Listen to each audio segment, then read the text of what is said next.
Masayang araw po, mga ka-PL.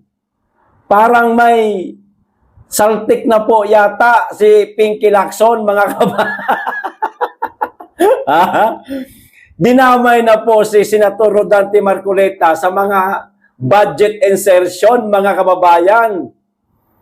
Papaimbestigahan na di umano sa Senate Blue Ribbon Committee si Senator Rodante Marcoleta, na samantalang si Marcoleta po ang gigil na maipakulong na ang mga sangkot sa korupsyon katulad ni Saldico, ni Romualdez at ng iba pa dyan na pilit po nilang pinagtatakpan. Kaya tuloy pati si Marcoleta pinagdiskitahan na para nga naman, mga kababayan, hindi na po makadalo sa Senate Blue Ribbon Committee hearing, hindi na matutumbok kung sino po talaga ang pinaka-mastermind. Maliban po kasi sa kinikinala po nating mastermind, mga kababayan, walang iba kundi si Romualdez. Aba, meron pa pong nakakataas diyan.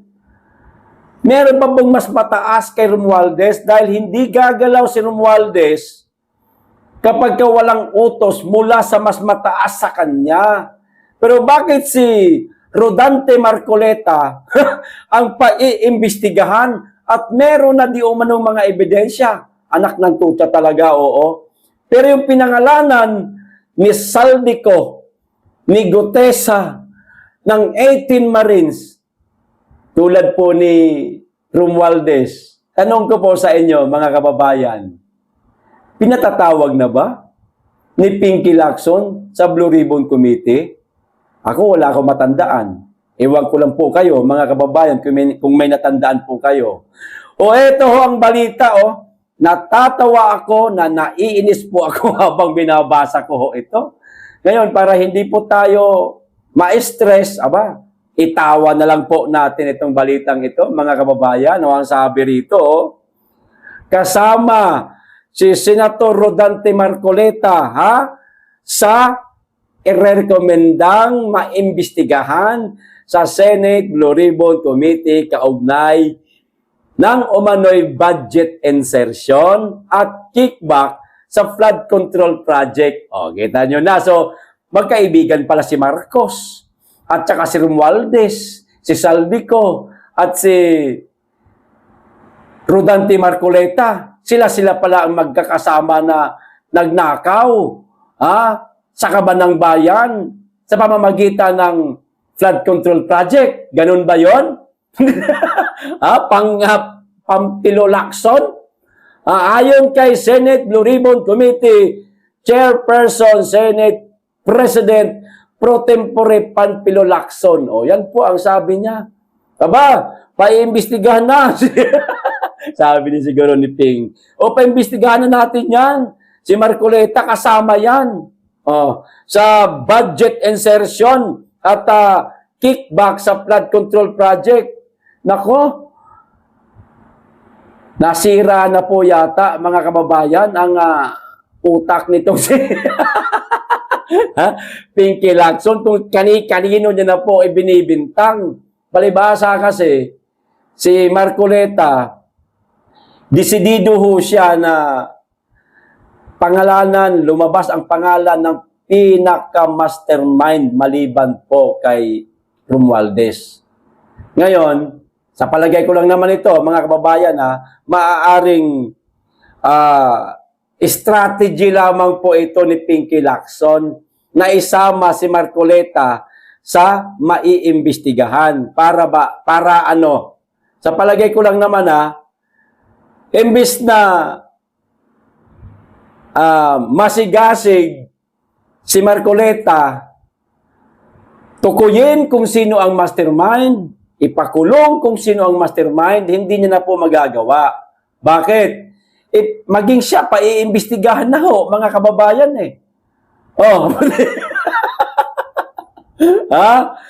Kumbaga, naglagay na kaagad si Pinky Lacson, mga kababayan, ng barrier. Marcoleta, hanggang dyan ka lang.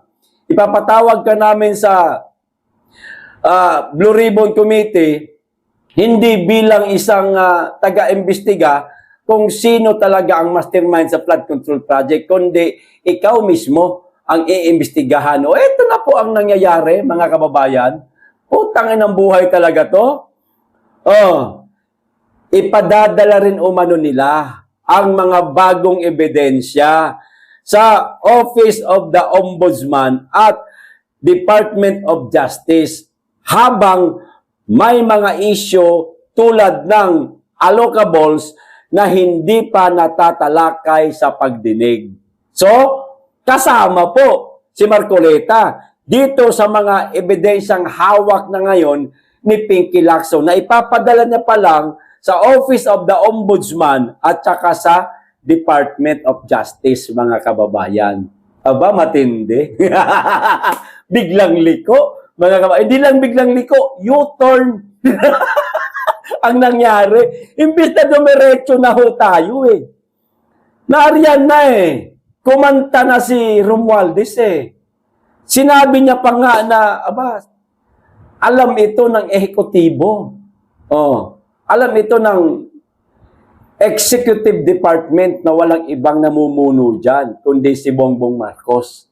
At sinabi na nga rin ni Romualdez na marami pa akong gustong ikanta. Marami pa akong gustong sabihin. Di ba? Pero, pilit po nilang nililihis talaga, mga kababayan. Imbis na dumiretso, hindi man lamang polumiko. U-turn talaga po. Bumalik po kay Marcoleta. Anak ng tutsa naman talaga, oo. Ano naman nangyayari? Tama pa ba itong mga nangyayari sa Pilipinas, mga kababayan? Matutumbok na eh. Nariyan na eh. Di ba? Eh bakit pa po nila inililigaw, mga kababayan? Maliwanag lamang po yan para sa akin, mga kababayan, na kinakailangan talaga nilang ilihis ang isyo, imbis na yung mga taong masigasig na hagilapin, malaman ng publiko kung sino talaga ang tunay na mastermind, ay hindi na po ang ganun ang nangyayari, mga kababayan. Kundi ipupukol po sa mga taong nagnanais pong matigil na ang korupsyon at ipakulong ang mga kurakot. Sila po ang iipitin para hindi na po sila magpursige na matumbok po ang katotohanan. Ayaw po talaga nila ipaalam sa atin ang katotohanan. Ayaw po yata nitong si Pinky Lacson na mapangalanan one day si Bangag na isa sa mastermind, mga kababayan. E ano ba sabi ng isa pang balita na ipapakita ko lang po sa inyo, mga kababayan? Hindi ko lamang po ito maipi-play dito sa screen kasi po hindi po atin ito.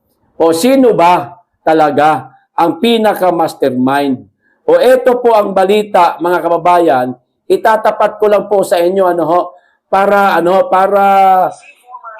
para hindi po tayo makopyright. Itatapat ko lang po sa inyo. Ito, ayan mula po ito sa bilyonaryo, mga kababayan. O pakinggan po natin itong sinasabi dito sa balita. O ayan Si former House Speaker Martin Romualdez ang mastermind ng flood control scandal ayon sa Office of the Ombudsman at ang sabuatan simula pa lang, mga kababayan, sinabi na po ng Ombudsman, si Romualdez daw po ang mastermind. Pero para po sa atin, hindi po sapat na si Romualdez lang. Meron pang mas ahead sa kanya. Meron pang mas boss sa kanya. Yun talaga ang pinaka-mastermind. At alam na po nating lahat yan. At yan din po ang gustong matumbok ni Marcoleta na yung isang mama na yun. Kaso, pati siya po, dinadamay na. O eto, isa pa. Romualdez at Saldico daw ang ugat ng iskandalo. Pero si PBBM tila absuelto. Narito ang exclusive agenda report ni Joash Malimbay. Absuelto si Bangag. Naknang puta. Ano na? Baka si Marcoleta pa ang maging mastermind nito at mas Ha? Mas mastermind pa kay Romualdez. Mga kababayan. Anak na tuta.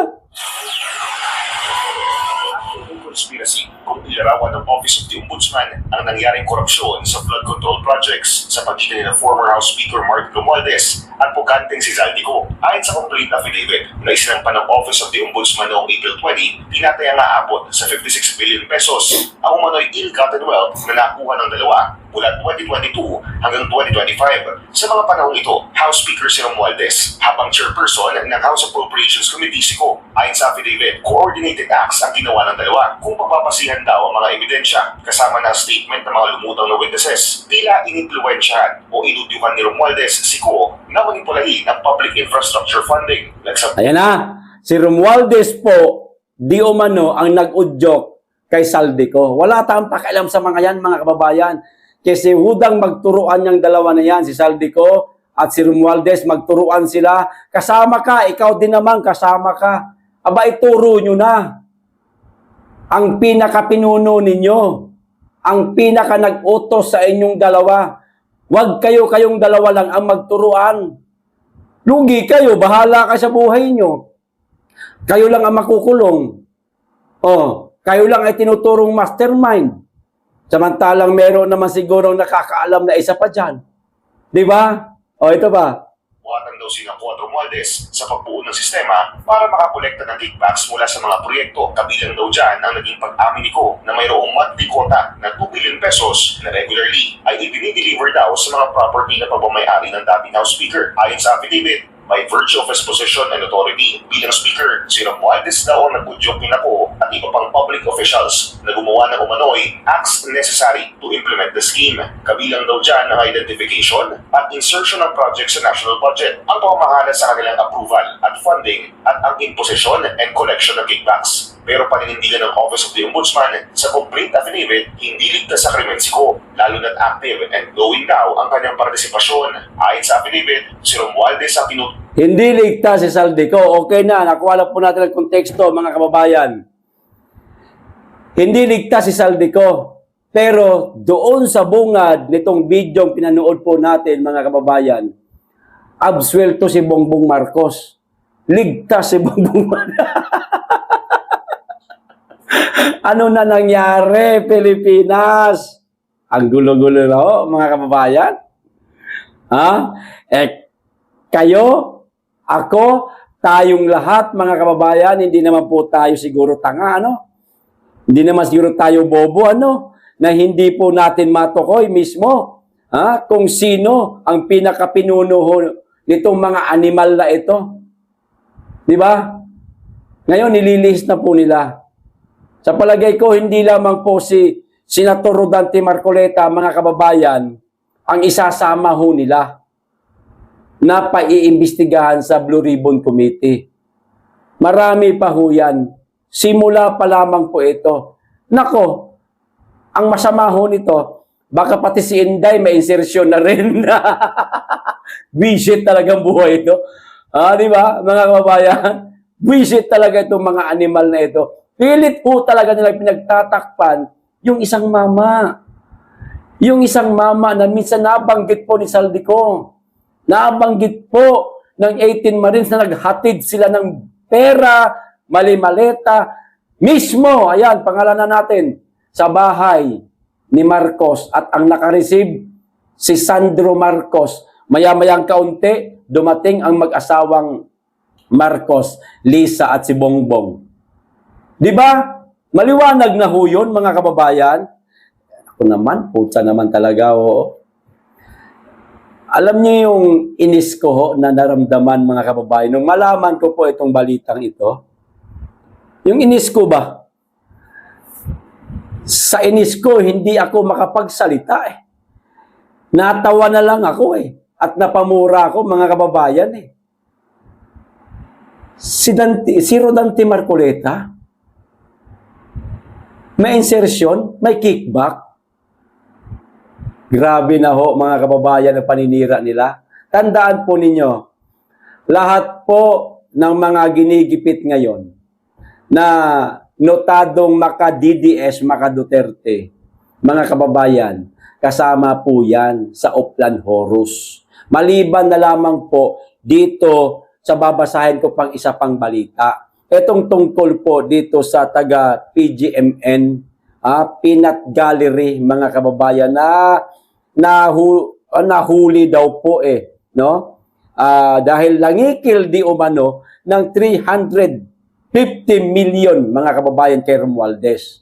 Maliban ho dito. Kasi pinalalabas po ngayon nito mga buwisit na mga vlogger ni Bangag, mga kababayan, na DDS daw ito. Aba, alamin natin kung DDS ba ito. Basahin ko lang muna yung balita. Breaking news. Breaking news pa talaga. Arestado sa 350 million extortion kay Romualdez. Arestado ang founder at CEO ng media startup na Peanut Gallery Media Network na si Franco Mabanta at 4 pang iba dahil sa umano'y 350 million extortion plot laban kay dating House Speaker Martin Romualdez. Ayon sa mga otoridad, tinangka umanong i-blackmail ni Mabanta si Representative Romualdez kaugnay ng isyo sa maanumalyang flood control project. Dating social media director ni President Bongbong Marcos si Mabanta, mga kababayan. Tapos sasabihin po nila na DDS daw ito. Wala akong pakialam sa isyong ito, mga kababayan, kasi hudang nahuli itong si Mabanta. Wala akong pakialam sa pagkatao nitong mama na ito, kung totoo ba o hindi itong kanyang nagawang extortion kay Romualdez. Wala akong pakialam, kundi doon po sa mga paratang na DDS daw ito. Mga kababayan, ako na ho nagsasabi, hindi po ito DDS. Wala nga tayong makita na tawag nito, na mga naging komentaryo nila, kahit man lamang artikulo sa kanilang page kontra sa mga Marcos. Ewan ko lang kayo. Ako, wala talaga akong nakita, mga kababayan. Ni binanatan niya si Lisa Marcos, hindi nga natin nakita sa kanyang page, mga kababayan. Tapos sasabihin pa nila na DDS ito. Ito ho ang concern ko ngayon DDS daw ito Pero, i-debunk po natin ito, mga kababayan. Hindi po ito DDS. Patunay, ito ho, may litrato ho dito, mga kababayan. Ayan silipin ko lang po muna sa telepono ko. Ayan Franco Mabanta, mga kababayan. Kung di ako nagkakamali, Instagram po ito. Bago lang ho itong litratong ito. Kailan lang ba na mahinga si Enrile? Wala pang 1 taon, di po ba? Mula nung namayapa si Enrile, kasama si Bongbong Marcos, kasama rin po si Franco Mabanta. Kailan lang yan? Bago lang yan. Tapos sasabihin DDS ito? Paano na ngayon yan? Mga loyalista nga, mga bangag vlogger, lalong-lalo niyan si tarantadong, di kita minumura pero papangalanan kita, Mike Abe. Lalo na si Mike Abe, mga kababayan, siya po nagpapakalat ngayon na DDS daw itong si Mabanta. May DDS bang kasama si Bangag? Kasama si Enrile? Kabago-bago lang ng video na yan, DDS siya. Kayo na naman pong humusga, mga kababayan. Ako, DDS ako. Dati akong bangag vlogger, putang inang yan. Nagsisi talaga ako, nabudol ako ng mga animal na yan. Wala nga kaming litrato ni Bangag Ni isang beses. Hindi nga ako nakatapak sa unang baitang man lamang po ng hagdanan ng Palasyo Malacanang. Ni masilayan ko, personal, harap ng gate ng Palasyo Malacanang, ni hindi ko po nakita. Tapos, putang ina, sasabihin, DDS daw ito. Ayan maliwanag, magkasama sila. Hindi DDS yan, kundi bangag vlogger yan. Yan ang maliwanag dyan, mga kababayan.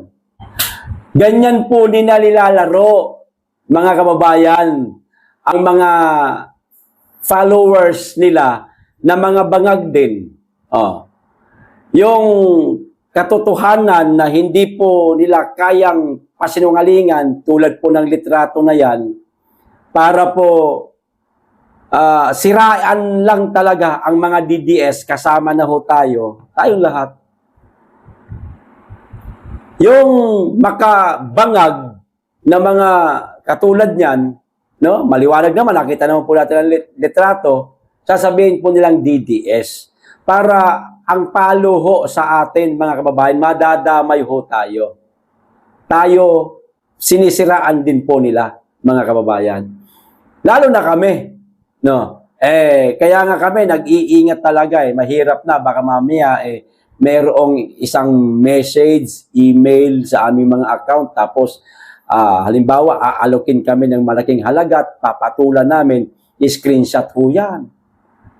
Palalabasin na po yan sa social media. Kita nyo, tatanggap ng bayad, yung kapwa nyo DDS. Kaya yan po ang isa sa mga iniingatan namin. Hindi ho kami nagpapabayad. Maraming beses na po, mga kababayan, na tinangka kaming bayaran 200,000 pa a month, ha? 200,000 a month. Babayaran daw po kami. Tinanggap ko ba? Hindi po, mga kababayan. May prinsipyo tayo Yan. Yan po ang pinangahawakan namin. Pero etong si Mabanta, wala akong pakialam dyan kung DDS yan o hindi. Pero alam ko hindi DDS yan Pero doon po tayo sa issue. Uulitin ko, walang DDS na katulad nito. Yun lang ho yun. Okay. Hanggang dito lang. Maraming salamat. Mag-iingat yan lagi at higit sa lahat. Mahalin natin ang Pilipinas.